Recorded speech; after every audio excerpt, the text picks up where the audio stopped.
بسم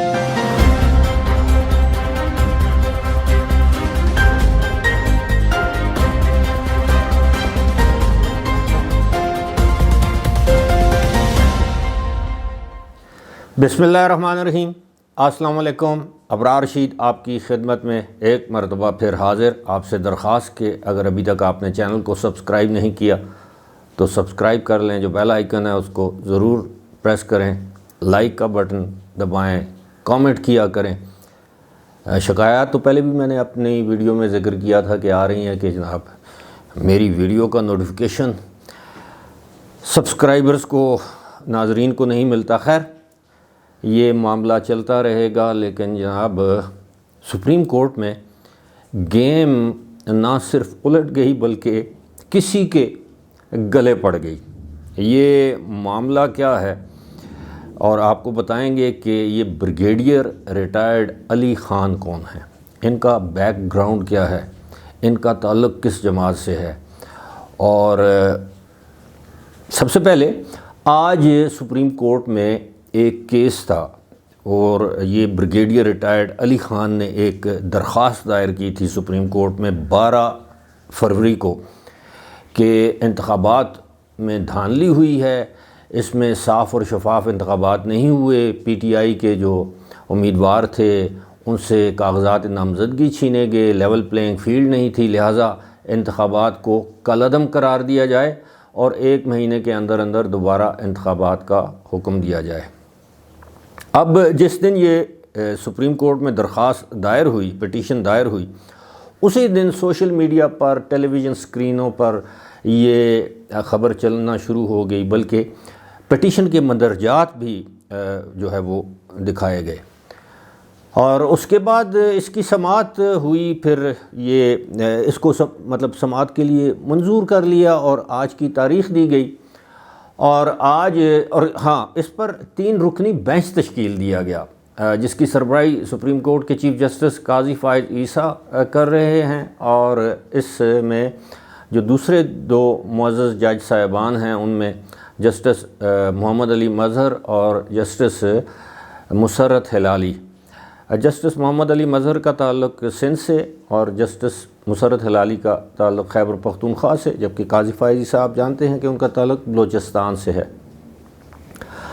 اب آج جب صبح 9 بجے یا 9:15 بجے کارروائی شروع ہوئی سپریم کورٹ کی، تو جب جج صاحب نے چیف جسٹس صاحب نے استفسار کیا کہ جناب پٹیشنر کہاں ہے، تو انہیں بتایا گیا جناب کہ جی اس نے تو اپیل کی ہے کہ میری پٹیشن جو ہے وہ درخواست واپس کر دی جائے۔ تو انہوں نے کہا کہ آپ نے پٹیشنر نے سپریم کورٹ کو مذاق بنا رکھا ہے کہ آئیں آپ درخواست دیں، ٹیلی ویژن پر، سوشل میڈیا پر تشہیر ہو آپ کی، اور اس کے بعد آپ درخواست واپس لے لیں۔ انہوں نے خیر جو کورٹ کا ایسوسیٹ ہوتا ہے اس سے پوچھا تو اس نے بتایا جی کہ ان کے نمبر پر بھی رابطہ کیا ہے، نمبر بند مل رہا ہے۔ اچھا، میں آپ کو یہ بتاؤں گا یہ بریگیڈیئر علی خان ہیں کون؟ یہ بریگیڈیئر ریٹائرڈ علی خان۔ اور پھر جناب انہوں نے ہدایات دیں اٹارنی جنرل کو بلا کے کہ جناب اس طرح کا مذاق نہیں چلے گا کہ آپ سپریم کورٹ جیسے ادارے کے ساتھ، یہ تو واقعی مذاق نہیں بلکہ ایک تضحیک ہے کہ آپ ایک درخواست ڈالیں اور اس کے بعد واہ واہ واہ واہ شور شرابہ ہو، سوشل میڈیا پر ٹرینڈز چلیں انتخابات کالعدم ہونے کے۔ اور میں نے خود یہ خبر دی تھی کہ یہ انتخابات کالعدم ہونے کے لیے درخواست دائر کر دی گئی ہے، لیکن پھر انہوں نے ہدایات دیں کہ جناب کوئی بھی طریقہ ہو ان صاحب کو متعلقہ تھانے کے ایس ایچ او کے ذریعے 21 عدالت میں پیش کرنا۔ اور انہوں نے کہا کہ چیف جسٹس نے کہا کہ اب یہ کیس چلے گا۔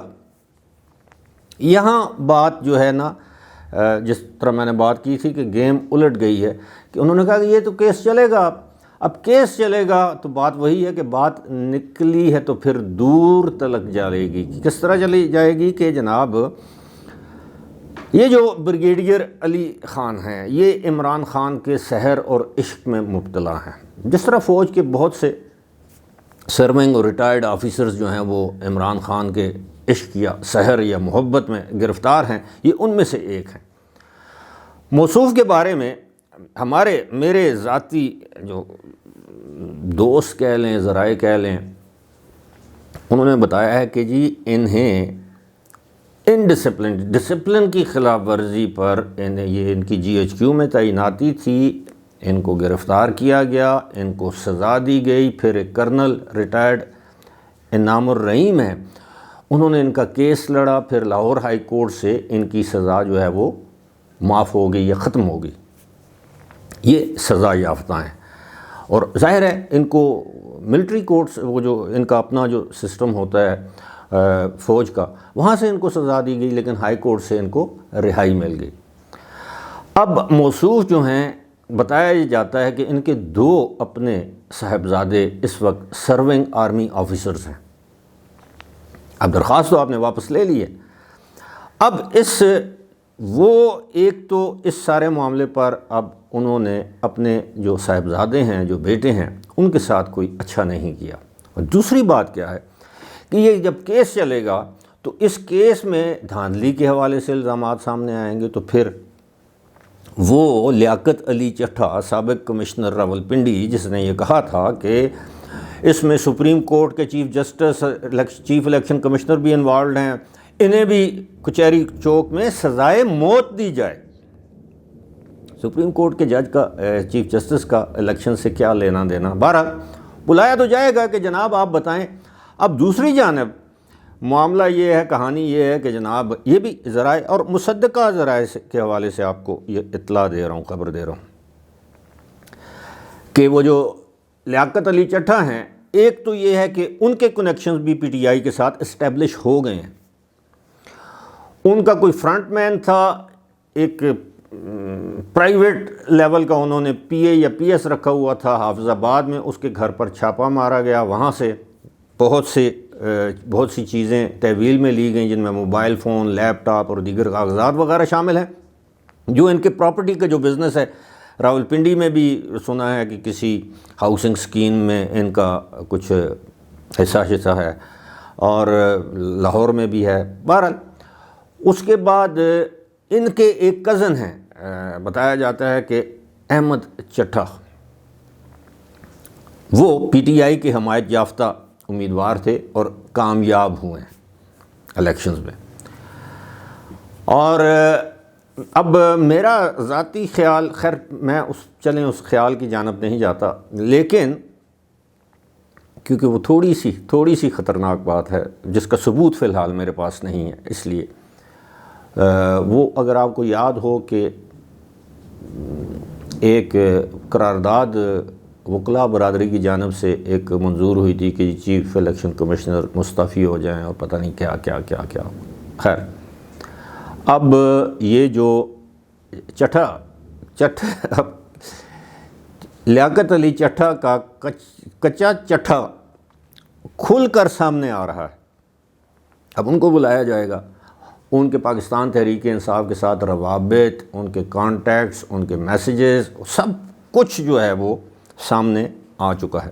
اب سپریم کورٹ میں بلایا جائے گا، عین ممکن ہے جس دن ان کو بلایا جائے چیف جسٹس کہیں کہ جناب یہ کارروائی بھی جو ہے وہ براہ راست نشر کی جائے، جس طرح پہلے کارروائیاں ہوتی رہی ہیں، تو پھر تاکہ قوم کو پتہ چلے کہ جناب اب ہاں وہ جو چٹھا صاحب ہیں، خیر ایسے بددیانت انسان کو صاحب تو کہنا ہی نہیں چاہیے، جو لیاقت علی چٹھا جو سابق کمشنر ہیں،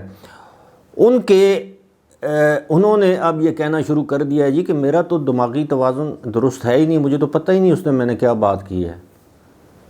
یہ بھی نئی کہانی ہے، نیا ڈرامہ ہے۔ وہ سٹار پلس کے ڈرامے نہیں آتے تھے کہ ایک چیز میں سے دوسری چیز، کہ میں تو جی کتنے عرصے سے یہ ذہنی مرض کی ادویات استعمال کر رہا ہوں، میں ڈپریشن کا مریض ہوں، تو مجھے تو پتہ ہی نہیں میں نے اس دن کیا کہا ہے، میں تو پتہ نہیں کسی دوائی کے زیر اثر تھا، تو یعنی اب وہ اپنی بات سے مکر گئے۔ اب میں یہ سمجھتا ہوں کہ اس میں بھی ہمارے کچھ سیاستدانوں نے ان کی رہنمائی فرمائی ہے۔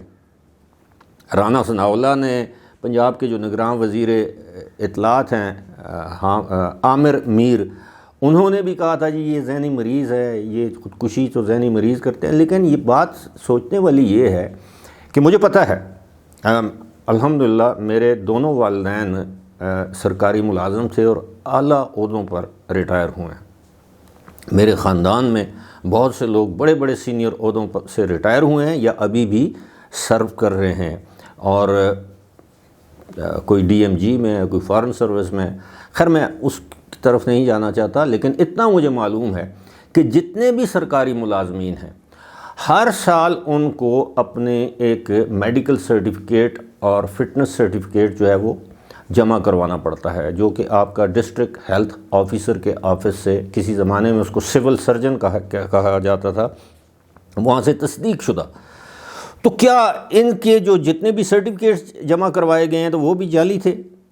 اگر یہ ذہنی مریض تھے تو ان کو راولپنڈی ڈویژن جیسا امپورٹنٹ ڈویژن دیا گیا، جس میں جی ایچ کیو آتا ہے، جس میں 6 اضلاع ہیں، جس میں پتہ نہیں کتنی تحصیلیں ہیں، 13 قومی اسمبلی کی نشستیں ہیں اور 26 صوبائی اسمبلی کی نشستیں ہیں. اچھا، دوسری جانب ایک اور ڈیولپمنٹ ہوئی ہے. الیکشن کمیشن آف پاکستان کے حکم پر جو انکوائری کا حکم دیا گیا تھا، اس میں 6 ڈسٹرکٹ ریٹرننگ آفیسرز یعنی 6 اضلاع کے جو ڈی آر اوز ہیں، انہوں نے اپنے اپنے بیانات قلم بند کروا دیے ہیں، اور اس میں انہوں نے کہا ہے کہ جناب ہمیں تو نہ کسی نے دھاندلی کا کہا ہے، نہ کمشنر نے کہا ہے، نہ ہم نے دھاندلی کی ہے، نہ ہم نے دھاندلی ہوتے ہوئے دیکھی ہے، لہذا یہ کمشنر کے بیان میں تو کوئی وزن ہی نہیں. یعنی انہوں نے 6 کے 6 ڈپٹی کمشنرز نے اس کی اب تردید کر دی ہے. اب 13 آر اوز ہیں، 13 ریٹرننگ آفیسرز ہیں، یعنی 13 قومی اسمبلی کی نشستیں ہیں، تو ہر اس قومی اسمبلی کی نشست پر ایک آر او ہوتا ہے، ریٹرننگ آفیسر ہوتا ہے. اب ان کے بیانات قلم بند ہوں گے. اچھا، مزے کی بات یہ ہے کہ یہ جو لیاقت علی چٹھا ہیں، انہوں نے قومی اسمبلی کی سیٹوں کا ذکر کیا ہے، صوبائی اسمبلی کی سیٹوں کا ذکر نہیں کیا، 26. اور پھر یہ بھی کہا ہے کہ فان 45 تو ٹھیک ہے، اور اس میں فوج کا تو بہترین کردار تھا. فوج نے تو الیکشن بہترین، فوج کا تو کردار ہی نہیں تھا الیکشن میں. فوج اور عدلیہ کا تو کردار ہی نہیں تھا الیکشن میں. الیکشن میں کردار تھا الیکشن کمیشن آف پاکستان اور جو سول بیوروکریسی ہے، یعنی D R Os district administrative group سے ہوتے ہیں، ڈی ایم جی جسے ہم پہلے کہتے تھے، ریٹرننگ آفیسر بھی اسی کیڈر سے ہوتے ہیں، چاہے وہ پی سی ایس ہوں چاہے وہ سی ایس ایس ہوں، چلیں وہ ہوتے ہیں. پھر نیچے ان کے پریزائڈنگ آفیسرز ہوتے ہیں جو زیادہ تر ٹیچرز ہوتے ہیں، ہیڈ ماسٹرز، پرنسپل، اس طرح. تو اب صورتحال یہ ہے کہ جناب یہ کڑیاں میں ملا رہا ہوں آپ کی سہولت کے لیے، باقی آپ لوگ خود سمجھدار ہیں کہ دیکھیں کہ سازش کہاں سے شروع ہوئی. اور یہ بات آپ لکھ لیجئے، یہ بات بھی پاکستان تحریک انصاف کے گلے پڑے گی. انہوں نے گیم ڈالی ہے، گیم الٹ گئی ہے. کچھ واٹس ایپ میسیجز سرکولیٹ کر رہے ہیں، لیکن چونکہ وہ ویریفائڈ نہیں ہیں، میرے پاس ان کا ثبوت نہیں ہے کہ اس دن یہ پی ایس ایل کی پریس کانفرنس کرنے گئے تھے پنڈی اسٹیڈیم میں، اور وہاں جا کے انہوں نے یہ گول کھلائے. اور اس سے پہلے ان کی پریس کانفرنس سے پہلے مبینہ طور پر پی ٹی آئی کے میڈیا سیل کے جو ہیڈ ہیں ارسلان خالد، انہوں نے ایک میسج جاری کیا کہ جی فلاں فلاں فلاں جرنلسٹ کو بھی لوپ میں لے لو. راولپنڈی کے کمشنر لیاقت علی چٹھا ایک بڑی دھواں دار قسم کی، تباہ کن قسم کی پریس کانفرنس کرنے والے ہیں، اور اس کے بعد یہ ٹرینڈ چلانا ہے کہ ساڈا حق اتھے رکھ. اب چیف جسٹس صاحب نے کہا ہے کہ ہن میرا ہاتھ تے پھر اتھے رکھ. فی الحال مجھے دیجیے اجازت. خدا حافظ.